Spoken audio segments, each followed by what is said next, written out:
Assalamualaikum warahmatullahi wabarakatuh. Sahabat Syedara, jumpa lagi dalam Berita Aceh bersama saya, Cika Mutiara. Sejumlah berita menarik telah kami siapkan untuk Anda. Berikut 3 berita utama kami.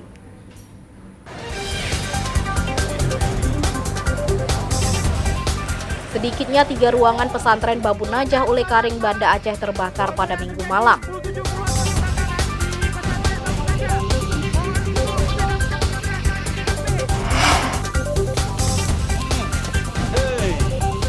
Operasi pemusnahan ladang ganja nyaris tak berhenti, namun tanaman ganja terlarang itu terus ditemukan di perbukitan Aceh Besar.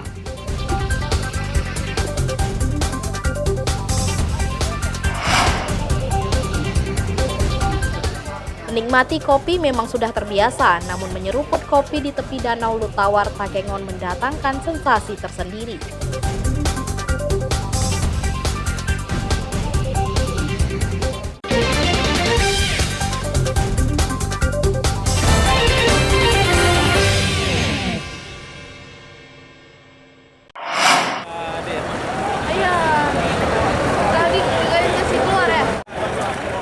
Pesantren Babun Najah, Desa Doi, Kecamatan Ulay Karing, Kota Banda Aceh, Minggu malam terbakar. Kebakaran ini menyebabkan santri dan warga panik, apalagi lokasinya berdekatan dengan permukiman. Rekaman video warga memperlihatkan saat api berkobar membakar salah satu ruangan di lantai 3 pesantren.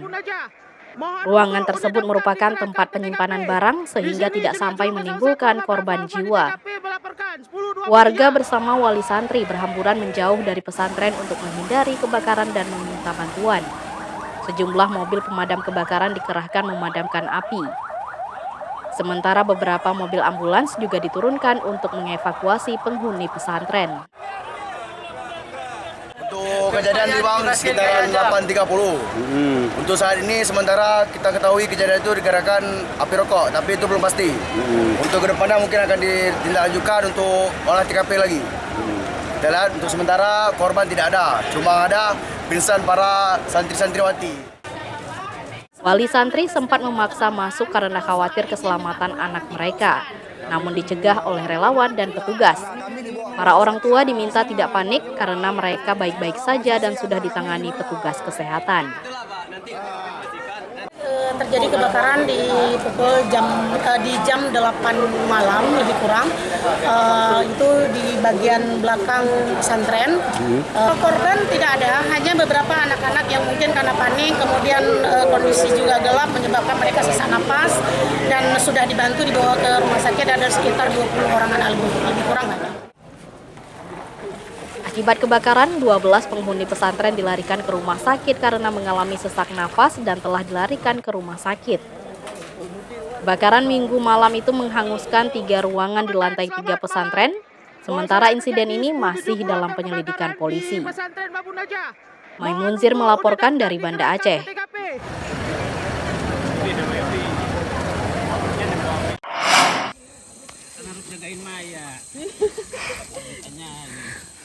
Operasi pemusnahan tanaman ganja di Aceh nyaris tak berhenti. Namun tanaman terlarang ini tetap saja ada.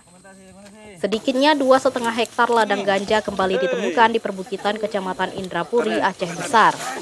Tanaman ganja siap panen lalu dimusnahkan dengan cara dicabut dan dibakar di lokasi. Petugas BNN Provinsi Aceh harus melibatkan tenaga bantu operasi TPO dari masyarakat untuk mempercepat pemusnahan. Untuk mencapai lokasi tidak gampang. Personel gabungan BNNP bersama tim Polda Aceh dan Polres Aceh Besar terpaksa melewati medan yang sulit. Selain menumpang kendaraan, petugas juga harus berjalan kaki menuju ladang yang diperkirakan berisi 7.000 lebih batang tanaman ganja. Tanaman ganja di kawasan Meru, Kecamatan Indrapuri telah siap panen dan diperkirakan berusia antara 5 sampai 6 bulan dengan ketinggian 1 hingga 1,5 meter. Berat seluruh tanaman ganja diperkirakan mencapai 3 ton. Ini sedang pemusnahan ladang ganja seluas kurang lebih 2,5 hektar ya, dan kurang lebih yang dimusnahkan yang dibakar ini 7.000 batang pohon ganja siap panen. Ya, rekan-rekan wartawan juga Ini dalam rangka pencegahan, pemberantasan dan penyalahgunaan narkotika dan psikotropika di Provinsi Aceh ini. Kita terus ya perang melawan narkoba ya. Kita terus musnahkan ladang-ladang gajah di Aceh ini. Pemusnahan ladang bertepatan dengan Hari Anti Narkotika Internasional yang diperingati setiap tanggal 26 Juni. Sayangnya petugas tidak menemukan pemilik ladang tanaman. Diduga pelaku mengetahui kehadiran petugas sehingga kabur. Tim Liputan melaporkan dari Aceh Besar.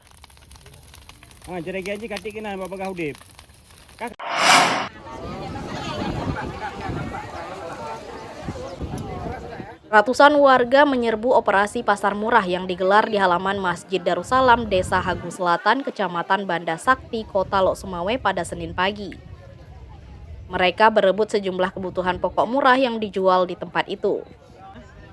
Para ibu rumah tangga antre panjang untuk membeli sejumlah kebutuhan pokok dengan harga lebih rendah dibanding yang dijual di pasaran. Meski operasi pasar murah berlangsung hingga beberapa hari ke depan, warga tetap bertahan dalam antrean karena khawatir kehabisan persediaan. Di pasar murah tersedia beras, minyak goreng, gula pasir, dan telur ayam dengan harga subsidi. Setiap jenis kebutuhan disubsidi antara Rp5.000 hingga Rp10.000. Namun pada pasar murah kali ini, warga lebih banyak berburu beras dan telur ayam, karena dua jenis kebutuhan pokok ini sedang mahal di pasaran. Saya merasa terbantu. Apalagi ini kan akan menjelang Hari Raya Idul Adha. Ya kan, seperti beras, telur, kita kan butuh untuk buat kue. Nah, ini untuk harga di pasaran sendiri gimana, Bu? Ya, beda-beda lah, Dek. Kayak telur ini 49.000. Di pasar 56. Ibu, mungkin Bu, syaratnya untuk bisa mendapatkan beras murah ini, Bu? Nggak ada, cuma syaratnya KTP doang. Operasi pasar murah yang digelar di Sperindakob dan UKM Lok Sumawe untuk membantu warga memenuhi kebutuhan pokok menjelang Hari Raya Idul Adha sekaligus menekan laju inflasi. Pasar murah akan digelar di 4 kecamatan dalam wilayah Kota Lok Sumawe hingga beberapa hari ke depan. Setiap harinya tersedia 5 ton beras, 1.500 liter minyak goreng, 1.850 kg gula pasir, dan 505 papan telur ayam.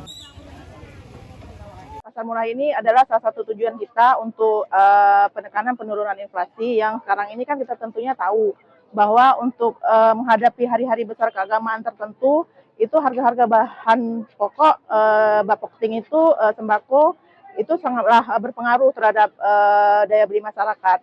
Jadi di sini karena ada subsidi dari pemerintah, maka barang-barang yang bahan-bahan sembako ini harganya lebih murah dan lebih mudah terjangkau untuk masyarakat.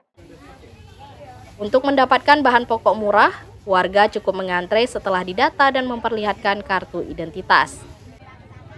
Tim Liputan melaporkan dari Lok Sumawe.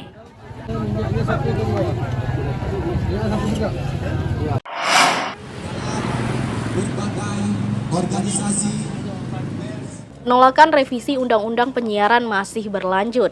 Puluhan jurnalis dari berbagai organisasi kewartawanan di Kota Langsa menolak revisi UU Penyiaran dengan membentang beragam spanduk dan poster bertuliskan kecaman terhadap revisi UU Penyiaran. Meski pemerintah menunda revisi UU Penyiaran, para jurnalis tetap bereaksi. Sambil berjalan kaki seraya mengusung spanduk, pekerja media ini menuju kantor DPRK Langsa pada Senin pagi. Para jurnalis AJI, PWI, PPWI, dan beberapa organisasi profesi lain berorasi. Mereka menuding revisi UU Penyiaran mengekang kebebasan pers, adanya larangan penayangan konten eksklusif jurnalisme investigasi. Yang tergabung dalam berbagai macam organisasi dan paguyuban yang ada di Langsa, mendatangi DPRK Langsa dalam rangka memberikan petisi menolak rancangan undang-undang penyiaran yang sedang dibahas di Badan Legislasi DPR RI. Ada 8 pointer tadi yang sudah kita serahkan ke DPRK dan DPRK Langsa bersedia untuk meneruskan ini ke DPR RI. Kita pada intinya mengecam keras pasal-pasal yang kemudian menghambat kerja-kerja jurnalis, yang membungkam pers, yang membawa ini seolah-olah kepada orde baru. Padahal semangat Undang-Undang Pers nomor 40 tahun 99 kita bisa lebih kreatif, bisa lebih mendalam, terlebih dalam proses investigasi. Massa mendesak DPRK Langsa ikut menolak pasal-pasal bermasalah yang ingin dimasukkan saat revisi UU Penyiaran. Sementara itu, Ketua DPRK Langsa, Maimul Mahdi, mendukung sikap para jurnalis dan segera meneruskan petisi ini ke Komisi 1 DPR RI. Aspirasi yang disampaikan akan kami tindak lanjuti sesuai dengan undangan yang ada nantinya. Kita akan teruskan ke tingkat yang lebih tinggi sesuai dengan keinginan kawan-kawan daripada media. Dan kami juga sebagai anggota DPRK yang pada dasarnya itu sebagai wakil rakyat, kami juga prihatin dengan undang-undang penyiaran yang mungkin kedepannya itu akan berpotensi mengekang hak-hak daripada kebebasan pers kawan-kawan media. Massa berharap DPR RI menolak membahas revisi Undang-Undang Penyiaran yang ditunda pemerintah sementara waktu. Maimunzir melaporkan dari Langsa.